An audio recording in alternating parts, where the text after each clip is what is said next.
It started with a soft creak. You know that kind. The kind your house makes when it's too quiet. When it's just you and your own heartbeat trying to drown out the dark. That night, it wasn't just silence that filled the air. It was presence. My dad and I were sitting in the living room. Lights dimmed, TV humming faintly. It was late, later than we usually stayed up. Mom had gone to bed hours ago. Or at least, that's what we thought. Then we heard it. A gentle shuffle from down the hallway. The sound of bare feet brushing against the wooden floor. Dad muted the TV. We both turned our heads. "Your mom?" he asked, his voice a whisper, thin and uncertain. I nodded, though something deep in me hesitated. The sound came again. A slow, dragging rhythm. The unmistakable weight of movement.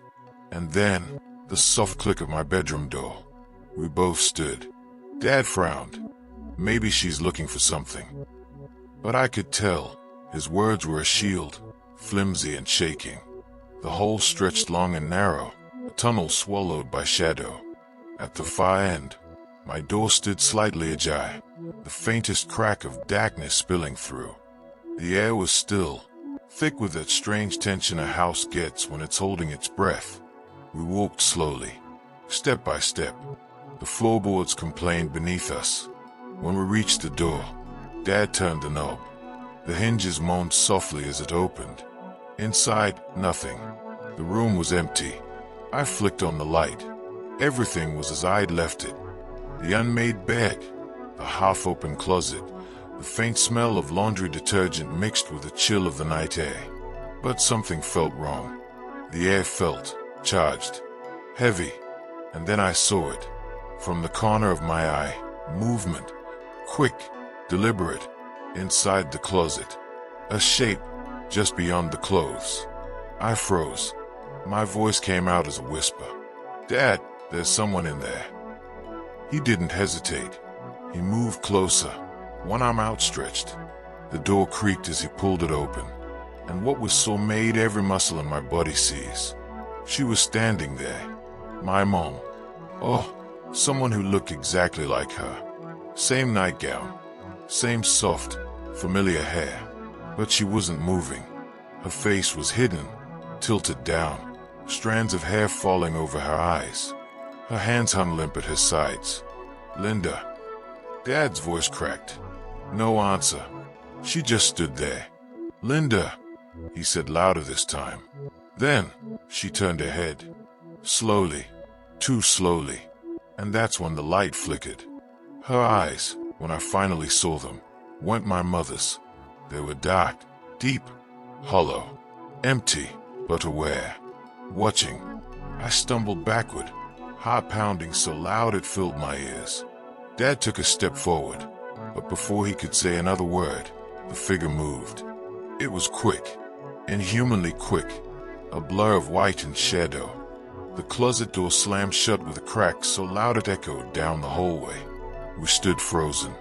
For a long, unbearable moment, there was only the hum of the ceiling fan. Then, slowly, the door began to creak open again, just an inch. Nothing inside. No one. Just darkness. Dad reached in, flicked the closet light. Empty. We tore through the room, through the hole, checked every corner of the house. Mom was asleep in her bed, breathing softly, peaceful. She hadn't moved. When Dad woke her, she blinked in confusion. "What's wrong?" she murmured. He just stared at her.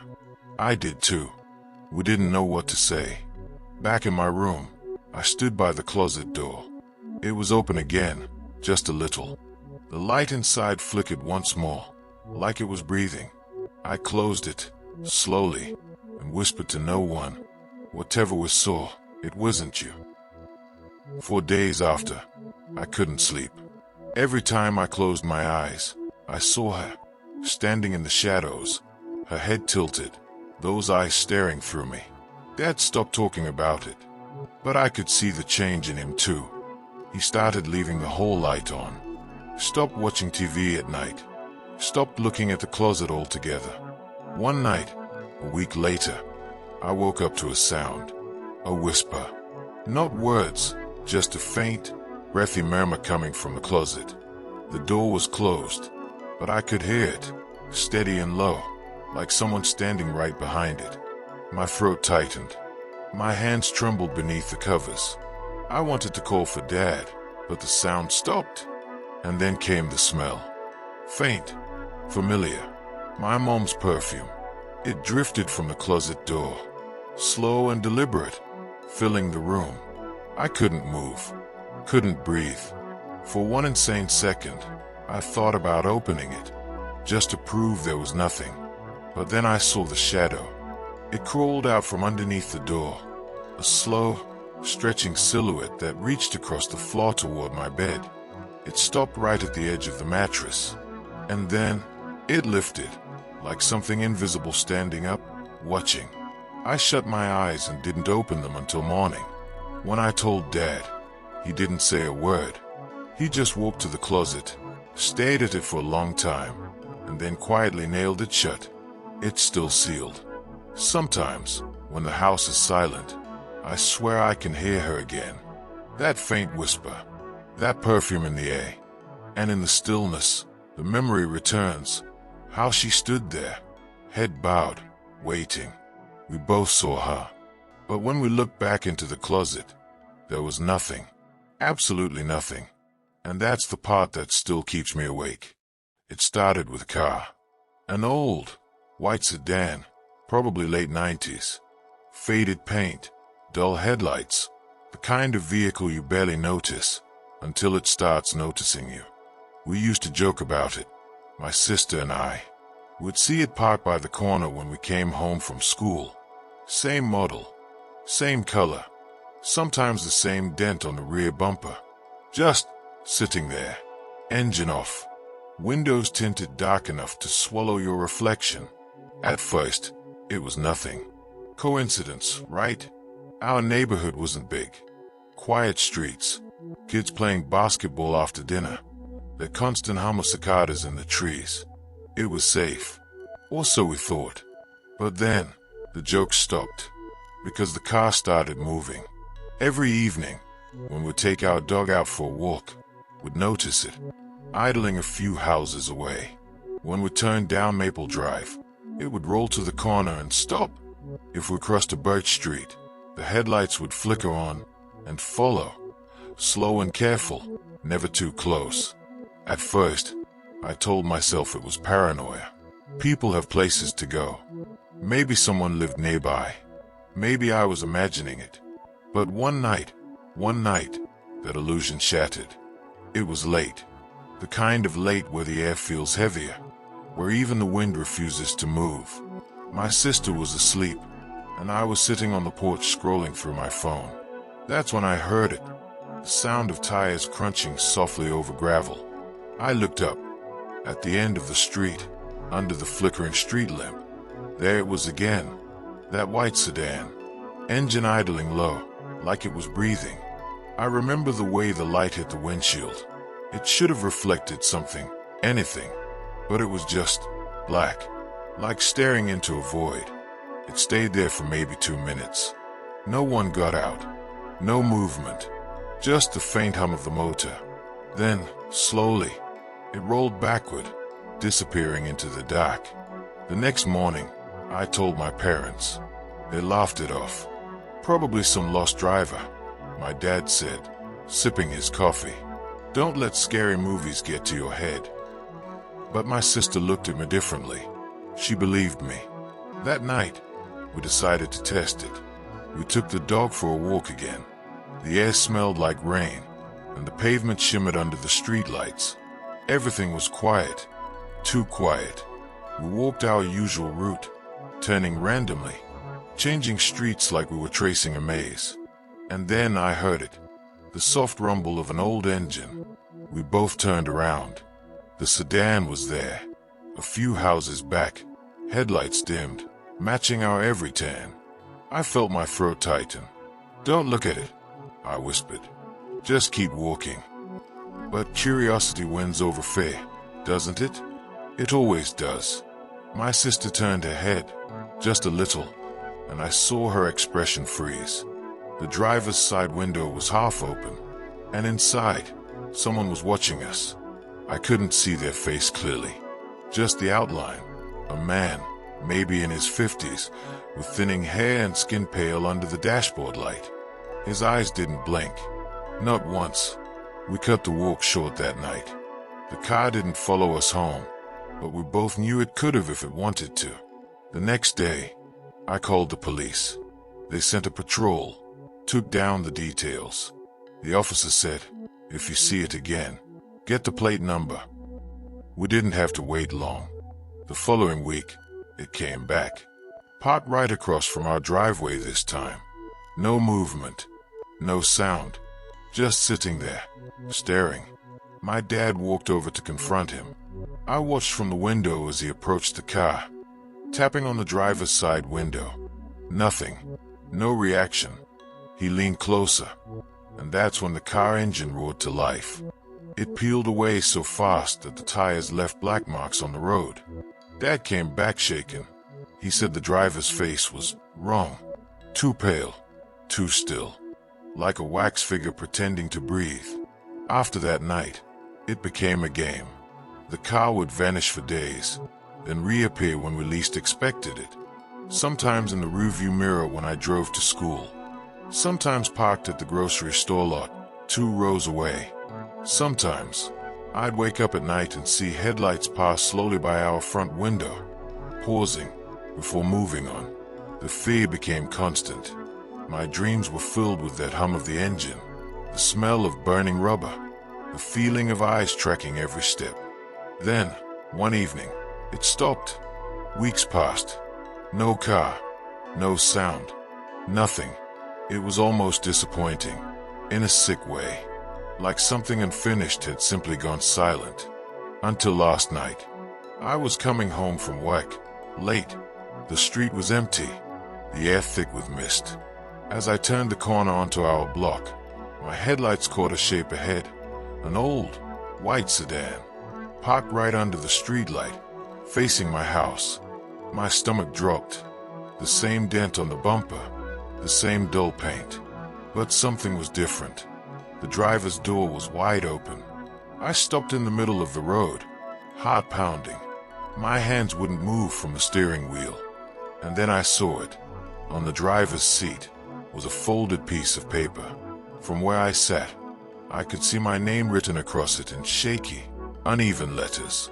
I don't remember getting out of the car, but somehow, I was standing next to it. The air smelled like rust and old rain. The interior was cold, too cold. I reached for the note. My fingers trembled as I unfolded it. It said, "You stopped noticing me." The engine of the sedan suddenly sputtered to life, though no one sat inside. Headlights blazed, blinding me. I stumbled back, shielding my eyes. When I looked again, the car was gone. No tracks, no sound, just the echo of my own heartbeat pounding in the dark. That was 3 nights ago. Since then, I've noticed something new. Every time I walk past a window, there's a reflection, not mine, just behind me, a pale face, watching, and somewhere, out there in the distance, I still hear it. That low, steady hum of an engine idling, waiting. It was one of those nights that seemed to breathe on its own, quiet, but too quiet. The kind of silence that doesn't comfort, only waits. We were driving through the backroads of Montana, a stretch of cracked asphalt surrounded by forests so dark they looked like spilled ink. The clock on the dashboard glowed 2:37 a.m., and the only sound was the hum of tires over the uneven road. Ethan was at the wheel. I sat beside him, half asleep, my forehead leaning against the cool window. The radio was off. We'd stopped talking an hour ago. There was something about the emptiness of that road that swallowed conversation. Then Ethan's voice broke through the quiet. "Hey, don't freak out." "But..." His words stumbled, uncertain. I turned to look at him. His face was pale, eyes fixed on the rearview mirror. I frowned. "What?" He didn't answer immediately. His fingers tightened on the steering wheel until his knuckles turned white. The truck drifted slightly, wheels brushing the edge of the lane. "I see a woman," he said finally, "in the back of our truck." At first, I laughed. Just a nervous, reflexive sound. But then I saw his expression, and the laughter died in my throat. I twisted around to look through the small rear window that opened into the truck bed. There was nothing, just darkness. But Ethan didn't blink. "She's there," he whispered. "A white dress, long hair, eyes so black they look hollow." My stomach turned to ice. We had been driving for miles without stopping. There was no one behind us, no hitchhikers, no lights in the rearview mirror, just an endless stretch of road and trees that leaned too close. "Pull over," I said. My voice didn't sound like mine. Ethan hesitated. "You sure?" "Pull over." He slowed the truck to a stop on the gravel shoulder. The headlights cut through the fog, revealing trees that looked alive with movement. Every shadow seemed to breathe. We stepped out. The air was colder than it should have been, sharp enough to sting the lungs.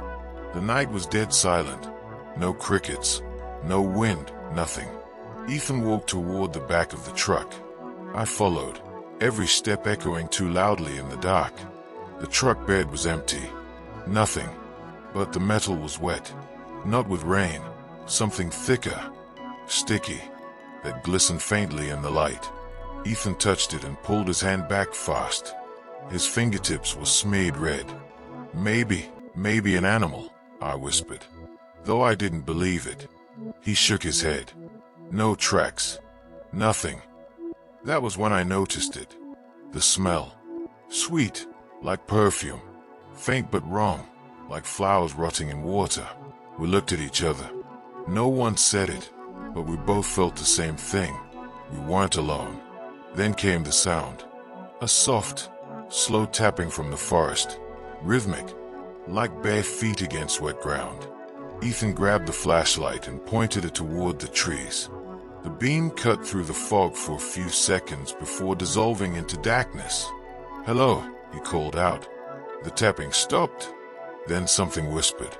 Faint, breathless. "You shouldn't have stopped." The voice wasn't loud, but it filled the air around us like it had been spoken right next to my ear. Ethan spun around, light flickering across the road, the trees, the truck. Nothing. Just fog curling at our ankles like smoke. We got back inside, slammed the doors shut. My hand shook as I reached for the lock. The metal clicked, and the sound seemed deafening in the silence that followed. Ethan didn't start the truck right away. He was staring at the windshield, breathing too fast. Then I saw it too. A handprint, pressed against the outside of the glass, long, wet, and red. Ethan hit the gas, and the tires screeched against gravel. The truck lurched forward, racing down the road. I turned back once more, and that's when I saw her, standing in the truck bed. A woman, white dress fluttering though there was no wind, her hair black as ink, eyes darker than anything human. She didn't move. She just stayed. And for a moment, I thought I saw her lips curve into the smallest smile. We drove until the sky began to lighten at the edges, until the trees thinned and the first sign of a town appeared. Ethan didn't stop until we reached a gas station that looked like it had been there since the 1950s. When he finally turned off the engine, neither of us spoke. The silence inside the truck felt heavier than before. Then, as he reached for the door, something thudded against the roof. Once, twice. We froze. Ethan slowly looked up, his eyes wide with dread. Another thud. The metal dented slightly, as though something was pressing down on it. Something with weight. He whispered. She followed us. I wanted to tell him it wasn't possible. I wanted to say anything, but my throat felt sealed shut. The world outside seemed to hold its breath. Finally, I forced myself to look through the window. There was nothing on the roof. Nothing in the mirrors. No one on the road. And yet, on the glass of the passenger window, a fresh handprint was pressed from the inside. I didn't move. I couldn't. The smell of that same perfume filled the cabin again, heavier now. Ethan's lips trembled. "She's inside," he whispered. And then, the lights went out. The gas station, the street lamps, even the glow of the dashboard. For a heartbeat, there was only blackness. And in that blackness, her voice. Soft. "Close. Drive me home." The engine roared to life on its own, headlights slicing through the dark. The steering wheel turned, though Ethan's hands weren't on it. The last thing I remember is his scream, cut short, swallowed by the sound of metal twisting, glass shattering, and that perfume burning through the air. When I opened my eyes, it was morning. The truck was upside down in a ditch. Ethan was gone. No blood, no footprints. Just a white dress caught in the branches above, swaying gently in the breeze. And when I looked in the mirror of that broken truck, she was sitting in the back seat, smiling,